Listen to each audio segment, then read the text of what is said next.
Okay, hello everybody. Welcome to Korean Atlanta Mentorship.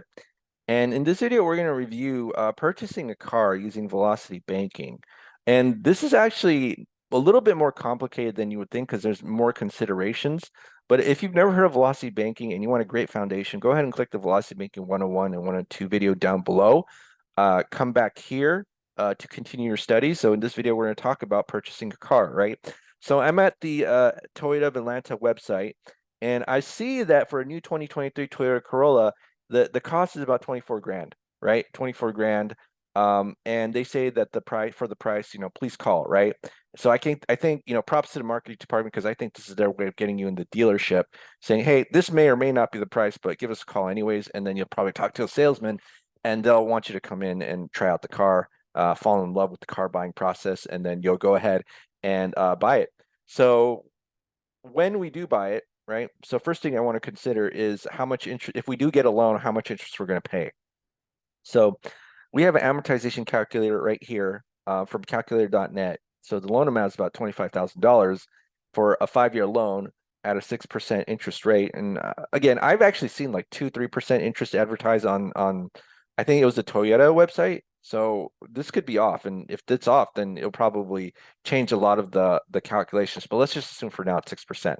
So here we have the $483.32 monthly payment. So that's how much we know we're going to have to pay for at least 5 years. And the total interest of that is $4,000, right? So it's not like insane like a mortgage where you pay more than 100% interest for a 30-year loan, but this is some good chunk change, and the car dealerships want that, right? And so just some considerations when buying a car with a loan versus line of credit. If you get a loan, you don't just get the loan and that's it, right? You have to pay like other fees, like origination fees. I think possibly broker fees. I've never bought a car using a loan before, but I've certainly bought, I have dealt with mortgages, and those mortgage fees can be pretty hefty, right? And so for this example, we'll have to consider if we're using it with the loan that we're going to pay it off. We're going to have to pay an additional $750. And so if we go back here, we're not actually paying $4,000 in the cost of the loan. It's like 4,750, right? Something to consider. Okay. Next one too is if you're purchasing with a line of credit, don't tell the car dealership you're going to pay cash in the beginning. So this is I learned this from a YouTube video by a guy named Kevin Hunter, the homework guy, and I'll put a link to his video down below. But basically, he says cash is not king, right? If you buy a car and go to a car dealership and say, "Hey, I'm going to buy in cash," you think like you'd be praised, saying, "Hey, awesome, this is a cash buyer. We're not worthy. We're going to take your cash." They actually don't want that because the car dealership business model nowadays is just to get you in financing so that within 5 years they're able to make an extra couple grand on you. And if you do tell them you're paying cash, they'll probably add some sort of fee, right? So I think they call it a BS bank fee or something like that. I don't know.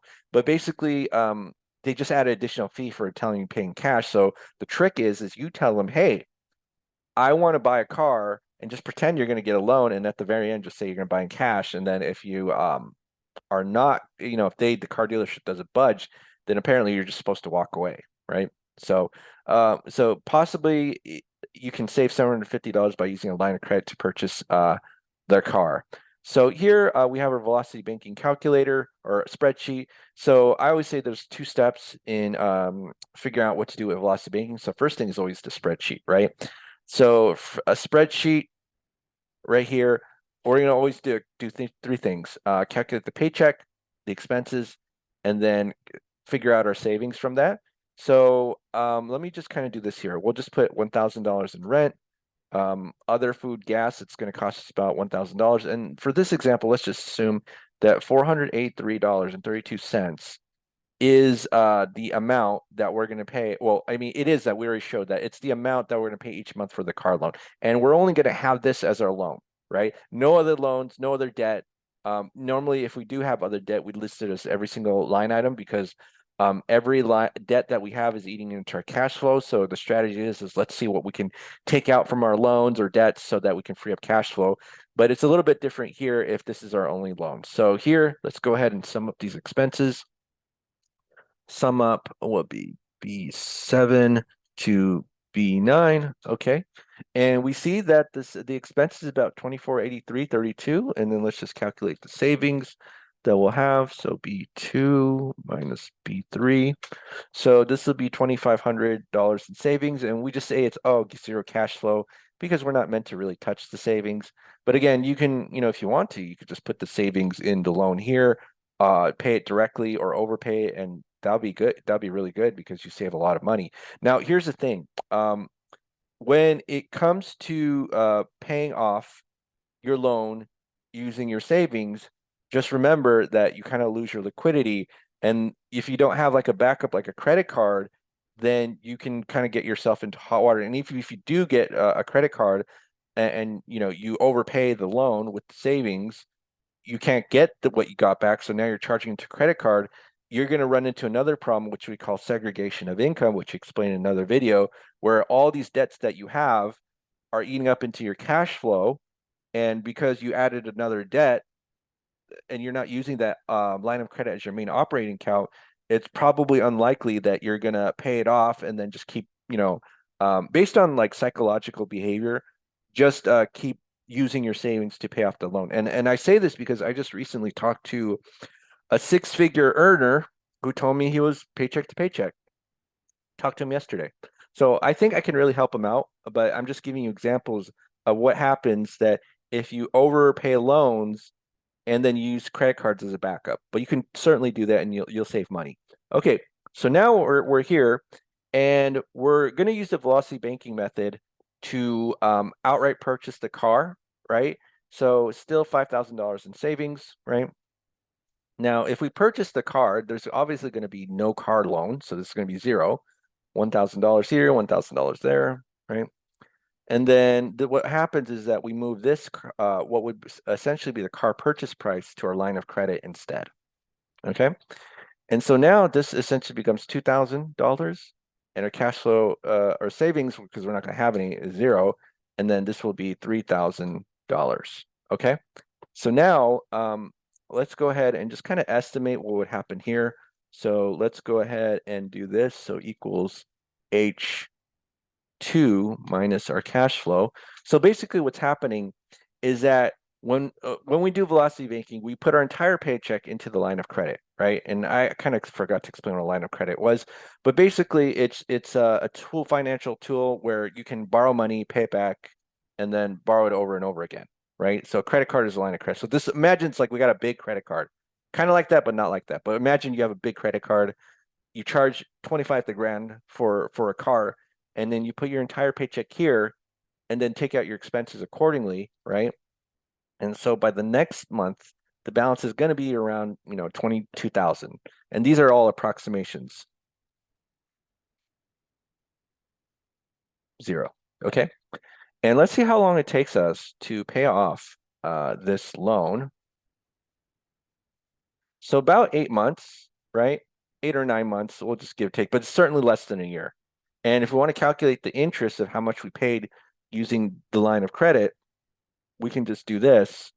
And I'm just going to go ahead and do this. So it'd be no. Am I doing this correctly? Oh, so you take the interest rate, so 0.5, multiply by the previous month's balance, and that'll be H2, and then divide by 12. Why do we divide by 12? Because the interest rate, APR, it says annual, so it's quoted annually, and you just have to divide by 12 to get the monthly interest rate. And then we can go ahead and sum it up. So to sum it up, it's really easy. You just kind of use this little sum button right here.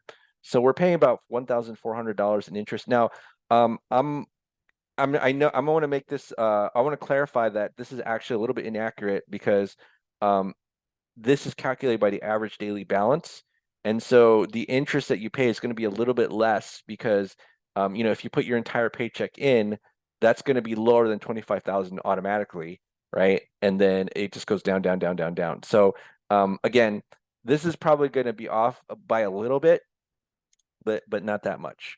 And we certainly pay this off in less than a year. Now, here's some considerations, right?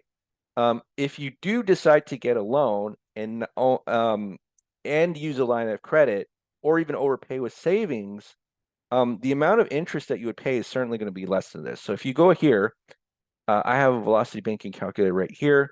So let's say that again, this is only available to group members. We don't give this out for free. But if you see here, this is kind of like a cheat sheet.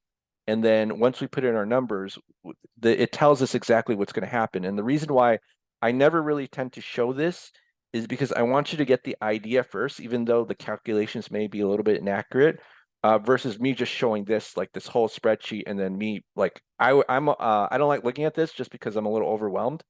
But there are more accurate calculators out there, but we don't give this out unless you're a member of the group. All right, so let's say it's 25,000. Current balance is 25,000. The interest rate is 6%, 5 years, $482.32. Now, what does this mean by line of credit information chunk amount? Basically, how much are you paying off that 25 grand using a line of credit? Is it little pieces like maybe $5,000, or is it going to be like the whole thing and just pay it off all at once? And also you have your monthly budget and expense here. We don't include the monthly payment because that's kind of outside, so that's taken into account here. But you'll see that if you put in the entire line of credit, so you'll see that my figures are a little bit overestimated. You pay interest about $1,300, right? At a 15%. But now let's do this. So let's say instead of doing the entire thing, we have an actual loan, we do $5,000 pieces. We notice that the amount of interest goes down, right? But we have to consider that yes, we did get a loan and add those origination fees, so it almost kind of be the same thing. So it's a little bit nuanced. And again, I'm not going to go into every single little detail, but just consider that if you have, let's say, a big purchase price and the amount of cash flow freed up isn't too much. So let's say with the home mortgage, I mean, if you pay with, let's say, a line of credit, the entire thing with a line of credit versus just getting a low percentage mortgage, right? You may not the amount of interest you save by purchasing outright the line of credit may not be as much as if you just kind of transfer pieces of line of credit in little pieces. So again, they call it chunking. So it's something to consider, but just be aware that what the difference between doing a purchase line of credit versus chunking is, right? Or chunking with little pieces. But for this example, we're going to just do purchase the entire thing with the line of credit, absolutely no loan. But you can see here, man, this is great. So we paid about 14 grand in interest, paid it off a little bit a year. We have to pay those silly origination fees, and because we were smart, we certainly didn't pay no bank fee because we weren't stupid enough to tell the dealership that we're going to pay in all cash, right? Cash is not king nowadays. Finance is king. And maybe if you're a business, you want to offer financing option to your clients so that, if you're a little bit patient, you get a little bit of moolah, more moolah at the end. I don't know if that's how you'd say it, but you get a little bit more at the end by using financing. All right. So I hope this example makes sense. Again, if you didn't get what I was saying, go ahead into the Velocity Banking 101 videos, 101 and 102, and then come back here to review. If you have any questions, leave them comments, leave them down below. And if you're interested in joining our group, I always make a plug for the group. Go ahead and click the Google form link below. Click the Google form link below, fill it out, and then we'll get back to you for a one-on-one Zoom intro call. And what else? Am I missing something? Yeah. And if you want to email us, go to the About page of the YouTube channel and send us an email, and we'll go from there. All right. So have a great day, everybody, and we will talk next time.